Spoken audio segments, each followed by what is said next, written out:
সম্মানিত ভিউয়ার, আসসালামু আলাইকুম। থাম্বনেল দেখে অবশ্যই বুঝে গেছেন যে একটি ইমেজকে কিভাবে ভেক্টরে পরিণত করা সেই প্রসেসটা দেখানো হবে আজকে।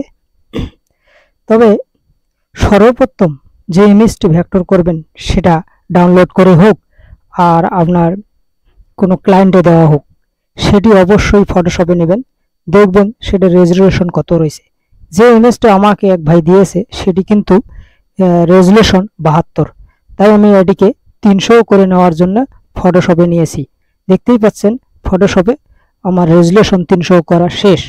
তো এখন আমি এই রেজুলেশন 300 এর যে ইমেজ সেটি এখন এলাস্ট্রেটরে নেব। এলাস্ট্রেটরে নেওয়ার পর সেটিকে ইমেজ ট্রেস অপশনে ইমেজ ট্রেস করব। ইমেজ ট্রেস করার সময় অবশ্যই আপনাদের খেয়াল রাখতে হবে যে এই যে অপশনগুলো দেখা যাচ্ছে, এই অপশনগুলো এদিক ওদিক করে দেখবেন কিভাবে রাখলে ভালো দেখা যায়, আপনারা সেভাবেই রাখার চেষ্টা করবেন। আর আমার কাছে এটি ভালো লেগেছে, এভাবেই রেখে আপনাদেরকে ইমেজ ট্রেসটা দেখানোর চেষ্টা করলাম।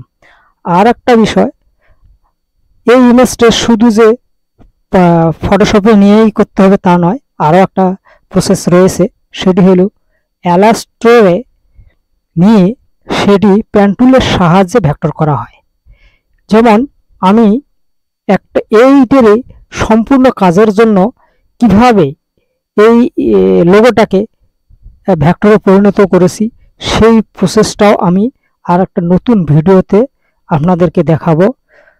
আপনারা অবশ্যই সেই পর্যন্ত অপেক্ষা করবেন। আমার ওই ভিডিওতে অবশ্যই এই ভেক্টরটা পরিণত করার সকল প্রক্রিয়া পাবেন।